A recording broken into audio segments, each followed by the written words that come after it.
Psychology. It's hard to imagine any business or social activity that doesn't require a basic understanding of how the human brain perceives the world. Almost any decisions you make is in the context of managing what other people will think of you. We are all in the business of selling some version of ourselves. Psychology is embedded in everything we do. Even an engineer who deals mostly within a material world needs to understand how his boss feels, how customers feels, and how users will perceive the product. You can't get away from the need to make decisions based on psychology. The examples I gave are the common ones that most people figure out their own. But given that the field of psychology is miles deep, most people know only the stuff that qualifies for any common knowledge. How much more effective would you be if you had a greater understanding of psychology? Answer: a lot. Sarah, who evidently understood a lot about psychology, told me my drawing skills was fine.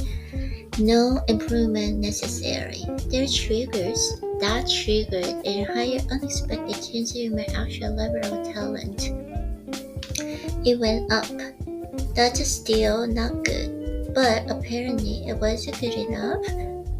The sudden improvement was entirely due to Sarah's compliment of my artistic ability. I became a more confident artist and a better one because she changed what I thought of my own talent. It was a Wizard of Oz moment. When I look at the list of my personal following successes, one of the things that stand out is psychology. When I got the psychology right, either by accident or by cleverness, things worked out better. When I wasn't applying to the psychology, things that went badly. What I didn't count on, my blind spot, was that a new comic would be compared with Dilbert, not with other comics.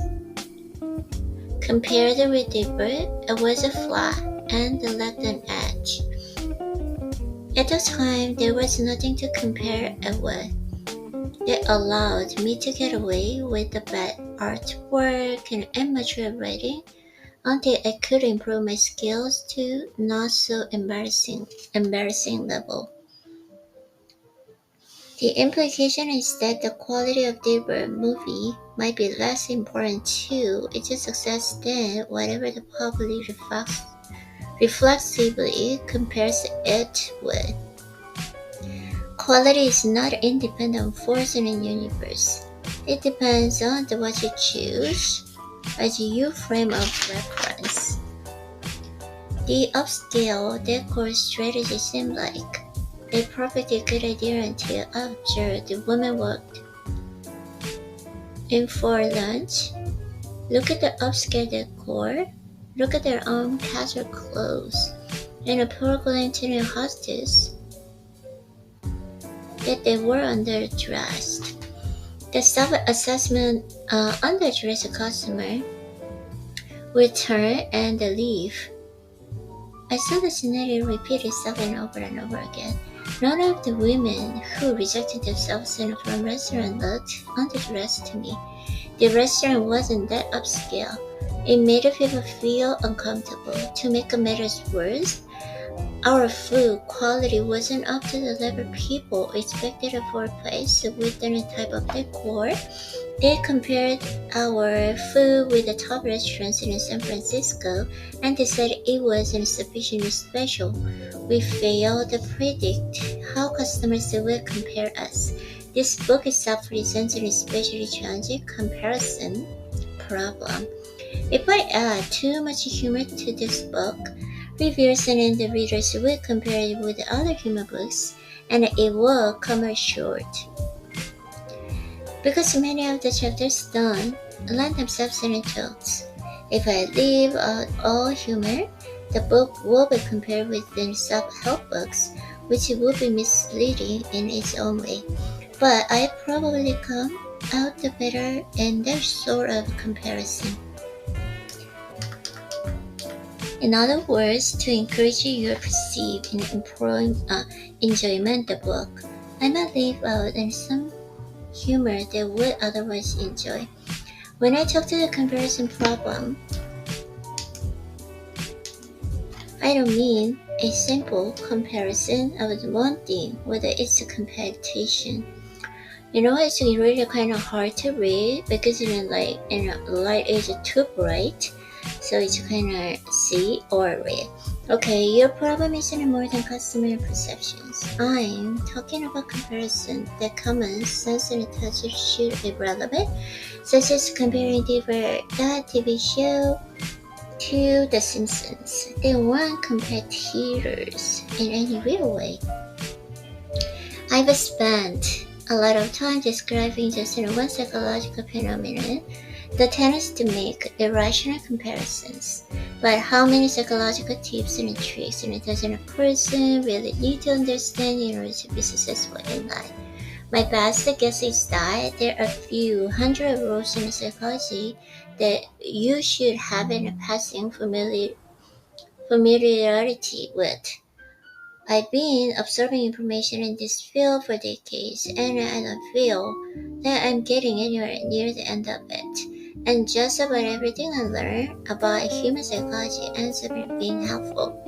I went to Wikipedia to get a quick list of psychological and cognitive traps that humans often fall into.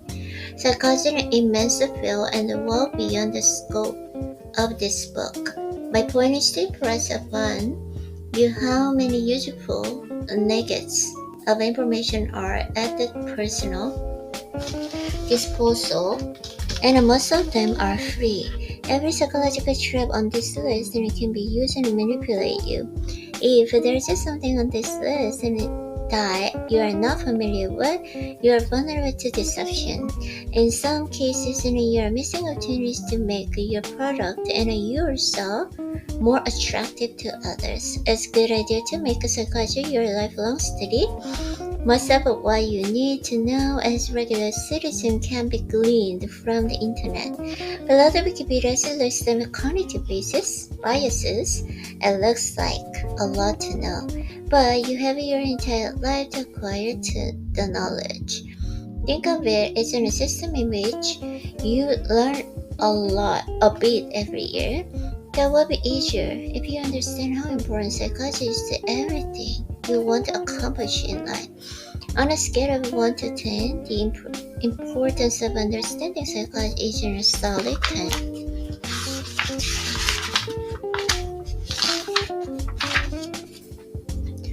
Some of things on the list are common sense, and you might know them by other names. I include a comprehensive list just to give you a feel for how deep the field is. And I would go so far as to say that anything on the list that you don't understand might cost you money in the future. You've heard the old saying that knowledge is power. But knowledge of psychology is in a purest form of that power.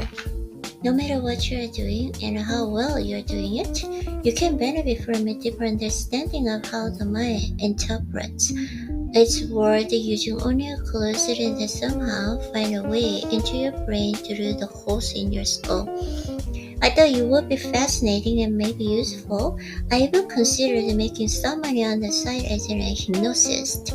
I decided against it because I didn't want to be in the business of selling my time.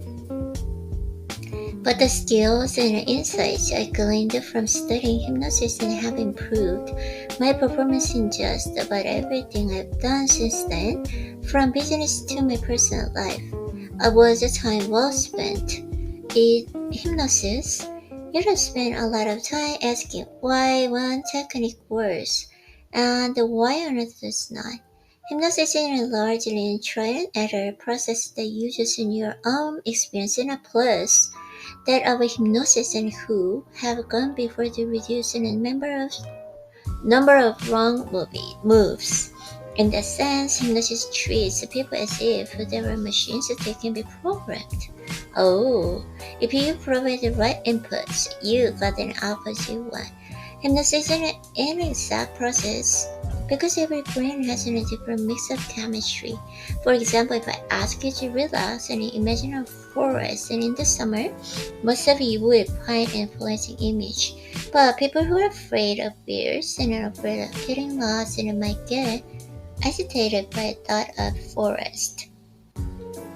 In hypnosis, you learn to discern slight changes in breathing, posture, movement, and skin tone to know if the images and presented are working as planned. Adjustments are made accordingly. In the simplest terms, a hypnotist tries to learn more of whatever works and less of what doesn't. My experience with hypnosis completely changed the way I view people and how I interpret the choices that make. I no longer see reasons that drive our behavior. I see simple cause and effect similar to the way machines operate. If you believe people use reasonable and important decisions in life, you will go through life feeling confused and frustrated that seem to have bad reasoning skills.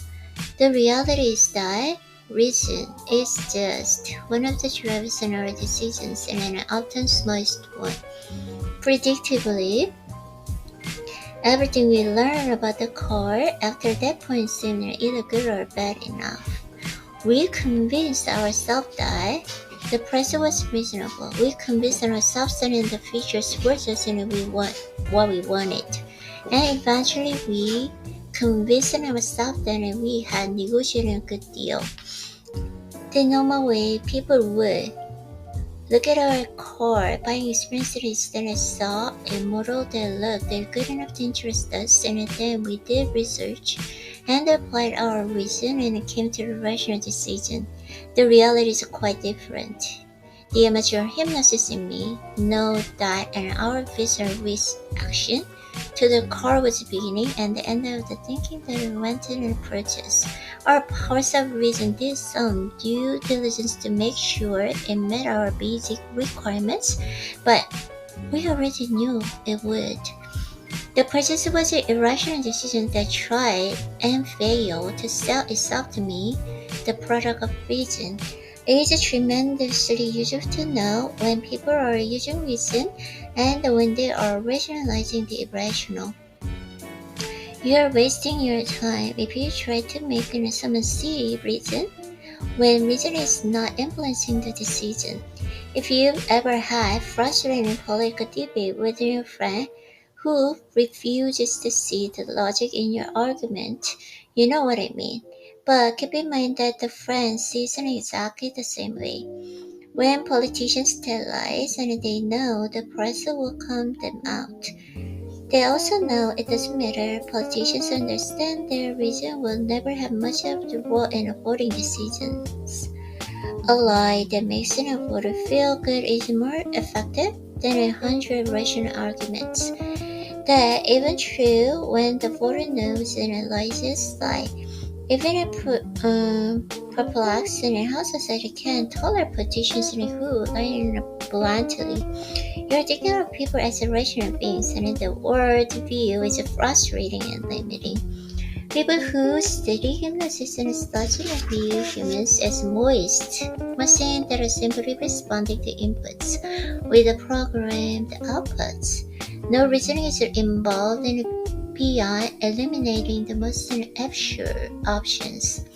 Your reasoning can prevent you from avoiding being a total imbecile, but it won't stop you from supporting a happy widow with a great haircut. Okay, if you view the world and people use your reason for their important decisions, you're setting yourself up. But life of frustration and confusion. You will find yourself continually debating people and never winning, except in your own mind. Few things are destructive, and living its worldview assumes people are mostly rational. But my wife and I turned to each other and said, "He's toast." He was eliminated soon after. We can't know how much impact the joke can have a bachelor's in decision, but my training with hypnosis tells me I was probably huge. Apple owns much of its success to Steve Jobs' understanding that the way product messaging users feel trumps most other considerations, including price. If Steve Jobs had perceived people as rational beings, he might have a father and person similar Dell. But if buyers were rational, luckily for Dell and several other Windows and computer manufacturers, there are enough irrational people with poor information to give several companies a plus, so long as the products are confusing similar. Yeah, Jobs' worldview led him to the business model within high margins, whereas Windows computers have become commodities. If you feel I'm overstating the cost and people are irrational, allow me to put some boundaries around the idea. People suddenly make the small decisions based on the rational considerations. You probably invest your money in ways that the prudent, or so you think, but keep in mind that the financial meltdown of 2009 happened because even the best minds in finance were irrationally optimistic about financial instruments they couldn't help to understand. Rational behavior is especially useless in any situation that is too complex for any human grasp. Cell phone companies exploited that fact by offering pricing plans that are too complicated to compare with a computation. I coined the word compute poly to describe the strategy. The intent is to prevent consumers from using whatever small reasoning power by process by compare prices and features. Instead, consumers make largely uninformed decisions and convince themselves that they will. I don't think you need to become a hypnotist and understand human psychology, although it helps. But I do think a working knowledge of psychology is essential to your success, both personally and professionally. Considering the lifelong learning process, I'll be glad that you did. Over time, it starts to feel like a superpower that allows you to understand things that confuse and confound those around you.